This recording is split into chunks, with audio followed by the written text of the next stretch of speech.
Friends, welcome to my YouTube channel. तो आज हम लोग टीचिंग और रिसर्च ये दोनों का कंबाइन क्वेश्चन है, 10 प्रश्न है। आज हम इसको सोल्व करेंगे। और आप जानते हैं यूजीसी नेट में टीचिंग और रिसर्च दोनों से 5-5 प्रश्न रहते हैं। तो इसके थ्रू आपका रिवीजन हो जाएगा, जो आप पहले से पढ़े हैं वो मेमोराइज्ड हो जाएगा। चलिए, तो बिना देर किए हम प्रश्न पे आते हैं। टीचिंग एप्टीट्यूड का है पहला क्वेश्चंस। देखिए कि शैक्षणिक दक्षता की मूल आवश्यकता है। शैक्षणिक दक्षता, देखिए जो शैक्षिक दक्षता जो है कैसे सुधरेगा टीचिंग स्किल। देखिए, शिक्षण कौशलों में निपुणता, शिक्षण के विभिन्न तकनीकों के उपयोग में निपुणता, शिक्षण में संचार माध्यम एवं तकनीकों के समुचित उपयोग में निपुणता।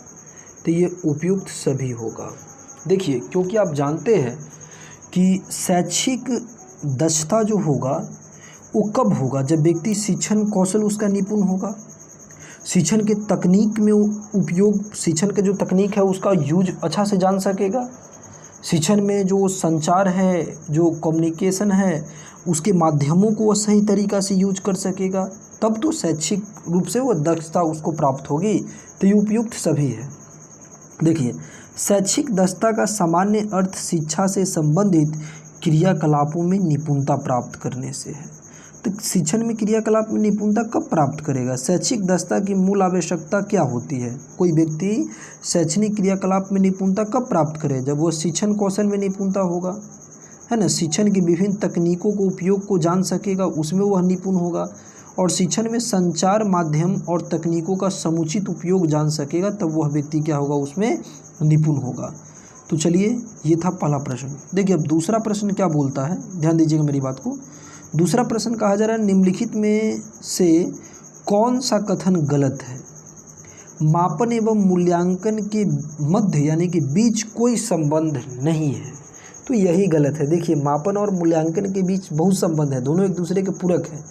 मापन मूल्यांकन की प्रक्रिया का एक भाग है, ये सही कथन है। मापन एक चर को अंक प्रदान करने की प्रक्रिया है, बिल्कुल ये सही है। और मूल्यांकन मूल्य निर्धारण की प्रक्रिया है, ये भी सही है। लेकिन एक कथन जो है वह कथन क्या है, गलत है। क्योंकि देखिए, मापन और मूल्यांकन के पारस्परिक संबंध इस प्रकार, मापन एवं मूल्यांकन एक दूसरे से संबंधित होते हैं। देखिए, हम मूल्यांकन बड़ा है, मूल्यांकन मतलब कोई ब्रॉड चीज़, मूल्यांकन आपका पूरा मूल्यांकित किया जाता है। और मापन एक छोटा स्वरूप है जिसमें आप अंक वगैरह में, जैसे किसी विद्यार्थी को आप 50 नंबर या 70 नंबर जो भी देते हैं अंक, तो एक मापन हुआ। तो मापन और मूल्यांकन एक दूसरे से संबंधित है। मापन मूल्यांकन की प्रक्रिया का एक भाग है, बिल्कुल मैं आपको बताया हूँ। मापन जो होगा वो बड़ा होगा, मूल्यांकन छोटा होगा। अर्थात मूल्यांकन मापन से विस्तृत होता है। मापन एक चर को अंक प्रदान करने की प्रक्रिया है, अर्थात मापन के अंतर्गत अंकों में, जैसे उसको नंबर में मापन करते हैं ना, तो उसका कोई नंबर वगैरह जितना देना रहता है वो हम देते हैं। मूल्यांकन के अंतर्गत मूल्य का अंकन या आकलन किया जाता है। मूल्यांकन के अंतर्गत मूल्य का अंकन या आकलन किया जाता है। तो स्पष्ट रूप से आप देखिएगा, तो जो पहला जो कथन जो था वो सही नहीं है। चलिए, अब तीसरा प्रश्न देखिए क्या बोलता है। दोस्तों, तीसरा प्रश्न कहा जा रहा है कि 2016 की यूजीसी की कौन सी अधिसूचना गुणवत्तापूर्ण अनुसंधान सुनिश्चित करने का प्रयास है? 2016 में जो यूजीसी की जो अधिसूचना जारी हुई वो गुणवत्तापूर्ण अनुसंधान सुनिश्चित करने का प्रयास है। उसकी कौन सी योजना? कि पीएचडी पूर्ण करने की न्यूनतम और अधिकतम अवधि, पीएचडी कार्यक्रम लागू करने की 11 शर्त पूरी करना, है ना, पीएचडी कार्यक्रम लागू करने की 11 शर्त पूरी करना। और तीसरा आप देखिएगा, इसमें कहा जा रहा है कि पर्यवेक्षक द्वारा, ध्यान दीजिएगा मेरी बात को, जो उसका गाइड होता है, पर्यवेक्षकों द्वारा उनके शोध विद्यार्थियों के शोषण को रोकने हेतु उपाय, या मुक्त विश्वविद्यालय को पीएचडी कार्यक्रम की अनुमति देना। तो इसका जो सही जो आंसर होगा, ये प्रश्न पे देखिए, इसका जो सही आंसर था कि 2016 की यूजीसी की जो अधिसूचना है ना, तो उसका गुणवत्तापूर्ण अनुसंधान सुनिश्चित करने का प्रयास जो था उसमें 11 शर्तें पूरी करना था। पीएचडी कार्यक्रम लागू करने की 11 शर्तें पूरी करनी थी, ठीक ना। चलिए, क्योंकि देखिए यहाँ इसका जो एक्सप्लेनेशन, वर्ष 2016 में यूजीसी द्वारा जारी पीएचडी कार्यक्रम लागू करने की 11 शर्त पूरी करने से संबंधित अधिसूचना गुणवत्तापूर्ण अनुसंधान सुनिश्चित करने का एक सार्थक प्रयास है। बच्चों को पढ़ाने की कला एवं विज्ञान को क्या कहते हैं? ये तो बहुत इजी क्वेश्चन आप देखे होंगे, पेडागोगी। देखिए पेडागोगी जो है जो बच्चों को पढ़ाने का है ना, और यहाँ पर जो एंड्रागोगी है ये है वयस्क को पढ़ाने का, जो सीनियर क्लास के बच्चों को जो पढ़ाने की जो विज्ञान है वो है एंड्रागोगी, और जो बच्चों को जो पढ़ाते हैं तो बच्चों के पढ़ाने की जो कला या विज्ञान है वो क्या है? पेडागोगी। देखिए तो बच्चों को, ध्यान दीजिएगा मेरी बात को, बच्चों को पढ़ाने की कला और विज्ञान को पेडागोगी कहते हैं। दूसरे शब्दों में बच्चों के अध्ययन के लिए जिस कला, विज्ञान या कौशल का प्रयोग किया जाता है उसे पेडागोगी कहते हैं। इससे सहभागी शिक्षण विधियों का ज़्यादा से ज़्यादा समावेश होता है और साथ ही साथ अधिगमकर्ताओं की आवश्यकता का ध्यान रखा जाता है। पेडागोगी में शिक्षक का पूर्ण उत्तरदायित्व होता है। क्या होता है? शिक्षक का, क्योंकि पेडागोगी पूरा टीचर ऊपर होता है, क्योंकि बच्चे होते हैं ना, तो बच्चे शिक्षक के ऊपर निर्भर रहेंगे, तो पेडागोगी में इसीलिए कहा जाता है कि शिक्षक का पूरा उत्तरदायित्व होता है। चलिए अब आ जाइए पाँचवा प्रश्न, देखिए क्या कहा जा रहा है। पाँचवा प्रश्न है, प्राथमिक समंककों में सम्मिलित नहीं है। प्राथमिक, देखिए समंकक मतलब होता है डाटा। समंक मतलब क्या होता है? डाटा। तो देखिए डाटा जो होता है दो प्रकार का होता है, आप पढ़े होंगे रिसर्च में। एक होता है प्राइमरी डाटा जिसको प्राथमिक डाटा बोलते हैं, और एक होता है सेकेंडरी डाटा जिसको हम द्वितीयक डाटा बोलते हैं। तो प्राइमरी डाटा उसको बोलते हैं जो डाटा हम कहीं जाके कलेक्ट करते हैं, जैसे किसी का इंटरव्यू लेते हैं, साक्षात्कार करते हैं, या किसी से प्रश्न पूछते हैं, है ना, या कोई अनुसूची किसी से, मतलब कोई फील्ड, मतलब ये वर्क करते हैं जा करके, तो ये जुटाते हैं जो डाटा, वो प्राइमरी डाटा होगा। और सेकेंडरी डाटा उसको हम बोलते हैं जो डाटा हम कहीं जाके कलेक्ट नहीं किए हैं, पूछताछ नहीं करते, उसमें हम फील्ड वर्क नहीं करते, जैसे मान लीजिए, बल्कि ले लेते हैं, जैसे न्यूज़पेपर है, तो न्यूज़पेपर से कोई मतलब डाटा हम उठा लिए, मतलब आंकड़ा, तो सेकेंडरी डाटा है। कोई किताब पढ़ा है तो कोई किताब से हम उठा लिए तो सेकेंडरी डाटा, मतलब सेकेंडरी डाटा उसको बोलते हैं जिसको आप नहीं, पहले से कोई आदमी तैयार किया रहता है, आप उससे सोर्स ले लेते हैं, तो सेकेंडरी डाटा है। तो देखिए यहाँ पर क्या कहा जा रहा है, ध्यान दीजिएगा मेरी बात को। प्राथमिक डाटा में सम्मिलित नहीं है प्रश्नावली, नहीं, प्रश्नावली प्राथमिक डाटा में सम्मिलित नहीं है। प्रश्नावली, बिल्कुल प्रश्नावली प्राथमिक डाटा में है, क्योंकि प्रश्न पूछते हैं ना आप किसी से, तो आप ही ना वर्क किए, तो प्राइमरी डाटा है। अनुसूचियाँ, ये अनुसूचियाँ भी प्राइमरी डाटा है। साक्षात्कार, आप किसी का इंटरव्यू लेने के लिए जाते हैं तो ये प्राइमरी डाटा है। लेकिन पुस्तक, आप कोई पुस्तक से रेफरेंस लेते हैं, सेकेंडरी डाटा है। तो देखिए प्राथमिक डाटा के संकलन हेतु प्रश्नावली, अनुसूचियाँ, साक्षात्कार माध्यम का उपयोग किया जाता है, जबकि पुस्तकों का जो संकलन है वो सेकेंडरी डाटा, द्वितीय डाटा है। और समंक संकलन के आधार दो प्रकार का होता है, एक प्राइमरी डाटा जिसको मूल डाटा कहते हैं, और एक द्वितीयक डाटा।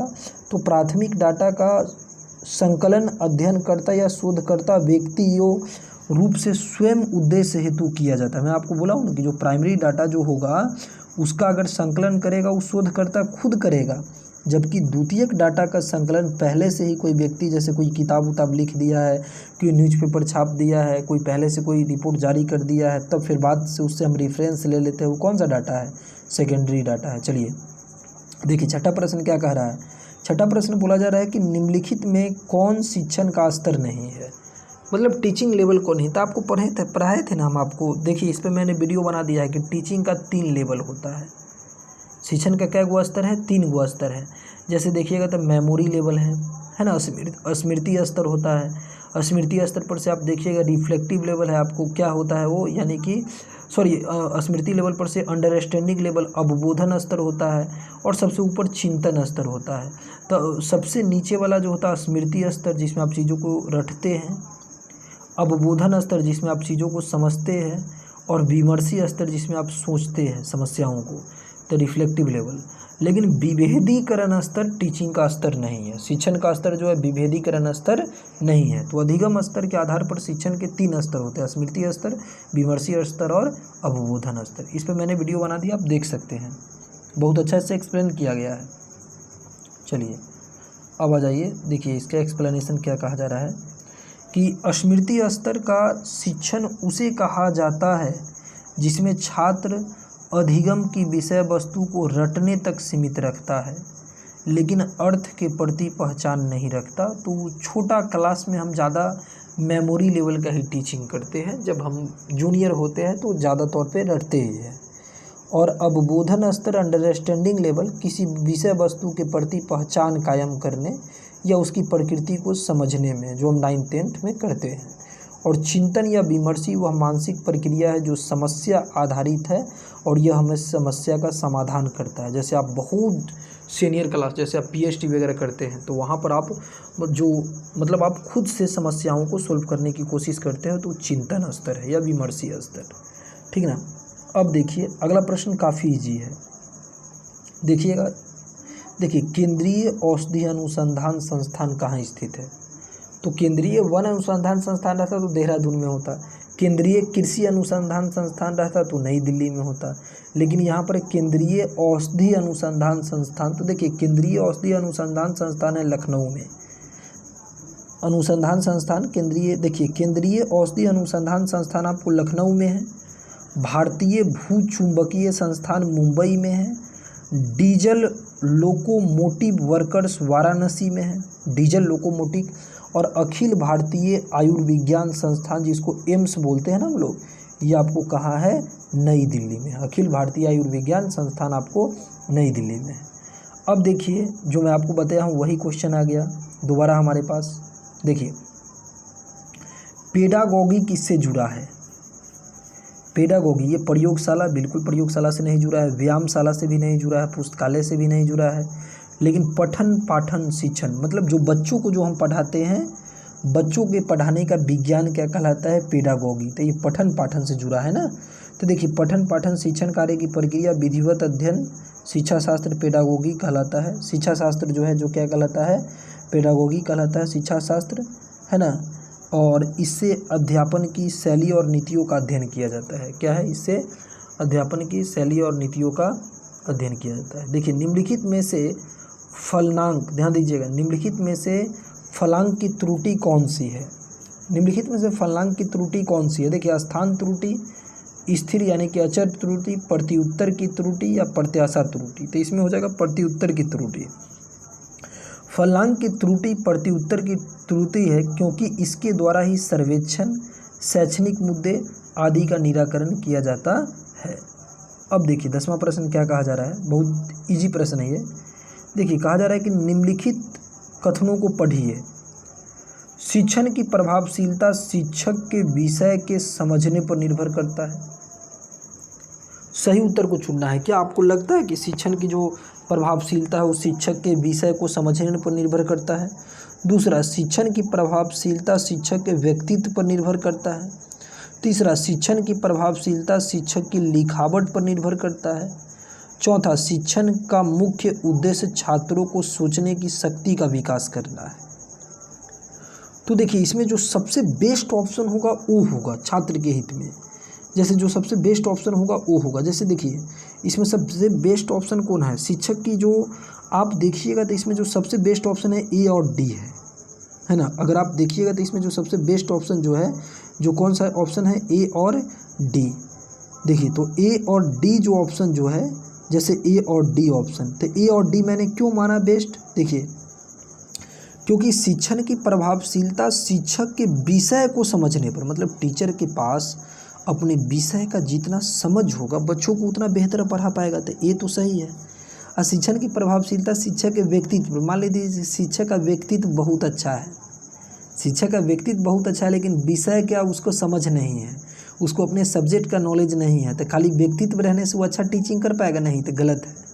शिक्षण की प्रभावशीलता शिक्षक की लिखावट, मान लेते हैं कि टीचर बहुत अच्छा राइटिंग लिखता है लेकिन उसको अपना सब्जेक्ट का नॉलेज अच्छा से है ही नहीं, तो पढ़ा पाएगा? एक्सप्लेन नहीं कर पाता, पढ़ा पाएगा? नहीं पढ़ा पाएगा। खाली अच्छा राइटिंग करने से थोड़ी टीचिंग होता है। अब देखिए चौथा, शिक्षण का मुख्य उद्देश्य छात्रों की सोचने की शक्ति पर है।